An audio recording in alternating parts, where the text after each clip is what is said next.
بسم الله الرحمن الرحيم نحمده ونصلي على رسوله الكريم أما بعد. عن عمران بن الحسين رضي الله تعالى عنه قال قال رسول الله صلى الله عليه وسلم أما يستطيع أحدكم أن يعمل كل يوم مثل أحد عملا قالوا يا رسول الله ومن يستطيع قال كلكم يستطيع قالوا يا رسول الله ماذا قال سبحان الله أعظم من أحد ولا إله إلا الله أعظم من أحد والحمد لله أعظم من أحد والله أكبر أعظم من أحد. حضرت عمران ابن حسین رضی اللہ تعالیٰ عنہ اس روایت کے راوی ہیں. وہ روایت کرتے ہیں جناب نبی کریم صلی اللہ علیہ وسلم سے آپ نے ارشاد فرمایا کیا تم میں سے کوئی آدمی ایسا ہے جو روزانہ احد پہاڑ کے برابر نیکیاں کر لے. مدینہ منورہ میں مشہور پہاڑ ہے جس کو جبل احد کہتے ہیں، احد پہاڑ کہتے ہیں. تم میں سے کوئی آدمی ایسا ہے کہ جو روزانہ احد پہاڑ کی جتنی نیکی کر لے.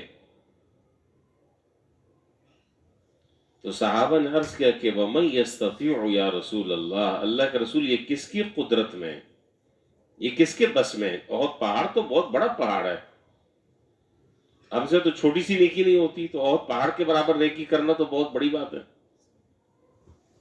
آپ نے فرمایا کہ کلکم یستطیع، ایسا نہیں ہے، تم میں سے ہر آدمی ایسی نیکی کر سکتا ہے. اور جب جناب نبی کریم صلی اللہ علیہ وسلم یہ بات فرما رہے ہیں کہ تم میں سے ہر آدمی ایسی نیکی کر سکتا ہے، تو اس کا معنی یہ ہوا کہ ممکن ہے. اگر ناممکن ہوتی تو آپ یہ بات نہ فرماتے. آپ نے فرمایا کہ ممکن ہے.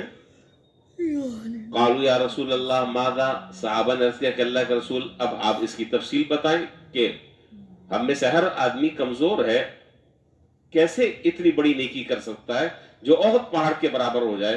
آپ نے فرمایا کہ ایک مرتبہ سبحان اللہ کہنا یہ احد پہاڑ سے زیادہ اللہ تعالیٰ کے ہاں باعث اجر اور ثواب ہے. اب کتنی تکلیف ہے اس میں کہنے میں، کتنی پریشانی ہے اس میں، کتنا وقت لگ رہا ہے، کیا اس میں دشواری پیش آ رہی ہے؟ کچھ بھی نہیں. پھر فرمایا کہ لا الہ الا اللہ اعظم من احد، یہ لا الہ الا اللہ کہنا یہ احد پہاڑ سے زیادہ اللہ کے نزدیک ثواب کے اعتبار سے بڑا ہوا کلمہ ہے. اسی طرح الحمدللہ، اسی طرح اللہ اکبر. یہاں تک روایت ختم ہو گئی. روایت کا متن اور اس کا حدیث کا ترجمہ دونوں میں نے آپ کی خدمت میں ذکر کر دیا. اب چند باتیں اس حدیث سے متعلق سمجھ لیں. سب سے پہلی بات، یہ جو کلمات ہیں سبحان اللہ، الحمدللہ، لا الہ الا اللہ، اللہ اکبر، ان میں سے اس روایت کے مطابق ہر کلمہ ثواب کے اعتبار سے، اجر کے اعتبار سے، فضیلت کے اعتبار سے احد پہاڑ سے زیادہ وزنی ہے اللہ جل شانہ کی نظروں میں. دوسری بات، حدیث میں آپ نے پڑھا ہوگا اور سنا ہوگا جناب نبی کریم صلی اللہ علیہ وسلم فرمایا کہ یہ کلمات اللہ تعالیٰ کو اتنے پسند ہیں کہ سبحان اللہ کہنا یہ ترازو کے آدھے پلڑے کو بھر دیتا ہے اور الحمدللہ پڑھنا اس کو مکمل کر دیتا ہے. اور جس پلڑے میں یہ رکھے جائیں گے سبحان اللہ کا کلمہ اور الحمدللہ کا کلمہ، جس پلڑے میں رکھا جائے گا وہ ایک پلڑا ساتوں آسمان اور ساتوں زمین سے زیادہ بڑا ہے. ایک پلڑے کی چوڑائی اور لمبائی آسمان اور زمینوں سے زیادہ ہے. ہم جب پلڑا کہتے ہیں تو ہماری نظر جو ہے وہ ترازو کے دو پلڑوں کی طرف جاتی ہے. ہم تو اس زندگی میں رہ رہے ہیں نا دنیا میں، تو جب پلڑا بولا جائے تو یہ پلڑا مراد ہوتا ہے. یہ پلڑا وہ پلڑا ہے جو آخرت میں اللہ تعالیٰ ترازو قائم فرمائیں گے میزان عمل میں، جن میں اعمال تولے جائیں گے، یہ وہ پلڑا ہے. تو فرمایا کہ الحمدللہ، سبحان اللہ یہ آدھا پلڑا اور الحمدللہ اس کو پورا بھر دیتا ہے. اور حضرت سلیمان علیہ السلام نے فرمایا کہ اللہ تعالیٰ نے سلیمان کو جو سلطنت عطا فرمائی ہے، حضرت سلیمان علیہ السلام کی سلطنت مشہور ہے، اس کی تفصیل کا اس وقت موقع نہیں ہے، آپ جانتے ہیں حضرت سلیمان علیہ السلام کو اللہ تعالیٰ نے جو سلطنت عطا فرمائی، وہ سلطنت ایک طرف اور سبحان اللہ کا کلمہ زبان سے ادا کرنا ایک طرف۔ حضرت نوح علیہ السلام نے اپنے بیٹے کو 4 باتوں کی نصیحت فرمائی۔ فرمایا کہ اے میرے بیٹے، 2 کام کرنے کے ہیں جو لازمی کرنے ہیں، اور 2 کام ایسے ہیں کہ ان کے قریب بھی نہیں بھٹکنا۔ 2 کام کرنے کے، نمبر 1 فرمایا کہ لا الہ الا اللہ، یہ جملہ اللہ تعالیٰ کو بہت زیادہ محبوب اور بہت زیادہ پسندیدہ، اس کلمے کو نہ چھوڑنا۔ اور دوسرا جملہ فرمایا سبحان اللہ و بحمدہ، اس جملے کو بھی کبھی نہ چھوڑنا۔ آگے 2 وجہ بیان فرمائی۔ پہلی وجہ یہ بیان فرمائی کہ یہ کلمہ اللہ تعالیٰ کی تمام مخلوقات کی تسبیح ہے، لیکن وَلَكِنْ لَا تَفْقَهُونَ تَسْبِيحَهُمْ، تم ان مخلوقات کی تسبیح کو تم نہیں سمجھ سکتے۔ مخلوقات میں سے ہر ذرہ اللہ کی تسبیح بیان کر رہا ہے، اور اس کلمے کے ذریعے بیان کر رہا ہے۔ ایک بات تو یہ فرمائی، اور دوسری بات فرمائی کہ اللہ تعالیٰ اپنی تمام کی تمام مخلوق کو جو رزق عطا فرماتے ہیں، اس کلمے کی برکت سے عطا فرماتے ہیں۔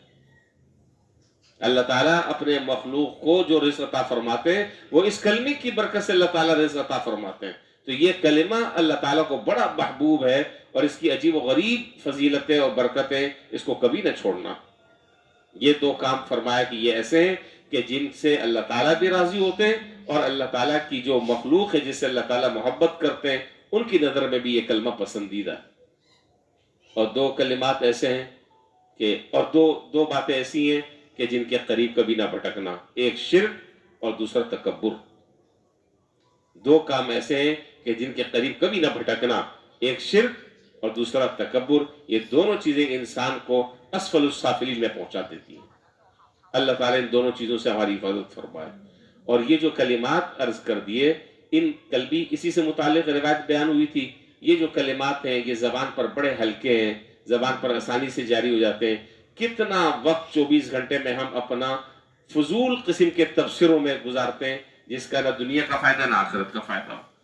اگر اپنے اس وقت کو قیمتی بنا لیے جائے اور ان کلمات کو پڑھتے رہیں تو پتہ نہیں نہ جانے کتنا ثواب کا انبار اور ذخیرہ آدمی اپنے نامہ اعمال میں کر لے۔